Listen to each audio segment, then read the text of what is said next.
Wait லாஸ்க்கு இப்படி ஒரு டேஸ்டியான ரெசிபியா வாங்க எப்படி பண்ணலாம்னு சொல்லிட்டு பார்க்கலாம். அவல் உப்புமா தான் ரொம்ப டேஸ்டா இருக்கும். அதுக்கு வந்து வெள்ளை அவல் எடுத்திருக்கேன். நீங்க சிகப்பு அவல் எடுத்து இன்னுமே பெஸ்ட் தான். அதை நல்லா வாஷ் பண்ணிட்டு தண்ணியெல்லாம் ஃபில்டர் பண்ணிட்டு இந்த மாதிரி வச்சுருங்க. அதுக்கப்புறமா வெங்காயம் எல்லாம் கட் பண்ணி எடுத்துக்கிட்டேன். அதுக்கப்புறம் ஒரு கடாயில எண்ணெய் வந்து சூடு பண்ணிக்கிறேன். கொஞ்சமா சூடு பண்ணிக்கோங்க. கடுகு கடலைப்பருப்பு வந்து போட்டு பொரிய விட்டுட்டு அதுக்கப்புறமா பூண்டு வந்து நல்லா தட்டி சேர்த்துக்கோங்க. கூடவே பச்சை மிளகாய், கருவேப்பிலை, வெங்காயம் இது எல்லாமே சேர்த்து நம்ம வந்து வதக்கி விட்டுக்கலாம். அதுக்கப்புறமா தக்காளி வந்து நான் சேர்த்துக்கிறேன். அது கூடவே வந்து பாத்தீங்கன்னா கேரட்டையும் பொடியா கட் பண்ணி சேர்த்துக்கிறேன். அதுக்கப்புறமா குடமிளகாயும் வந்து நான் சேர்த்துக்கிறேன். இதுல நீங்க வந்து பீன்ஸ், பச்சை பட்டாணி அதெல்லாம் கூட சேர்த்துக்கலாம். சரிங்களா? வெஜிடபிள்ஸ் ஓரளவுக்கு நல்லா வதங்கினதுக்கு அப்புறம் மஞ்சத்தூள், உப்பு சேர்த்து நல்லா இதை வந்து நான் வதக்கி விட்டுக்கோங்க. அதுக்கப்புறமா பாருங்களேன், நம்மளோட அவல் எப்படி பூ போல அப்படியே பொழு பொழுன்னு வந்து ரெடி ஆயிடுச்சு பாருங்க.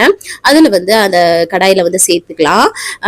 இது வந்து கொஞ்சம் லெமன் ஜூஸ் ஆட் பண்ணீங்கன்னா டேஸ்ட் ரொம்ப நல்லா இருக்கும். அவ்வளவுதான். அப்படியே மிக்ஸ் பண்ணி கிளறி எடுத்தோம்னா நம்மளோட டேஸ்டியான அவல் உப்புமா ரெடி ஆயிடும். கடைசியா கொஞ்சம் கொத்தமல்லி தழை தூவிட்டு அப்படியே சர்வ் பண்ணுங்க.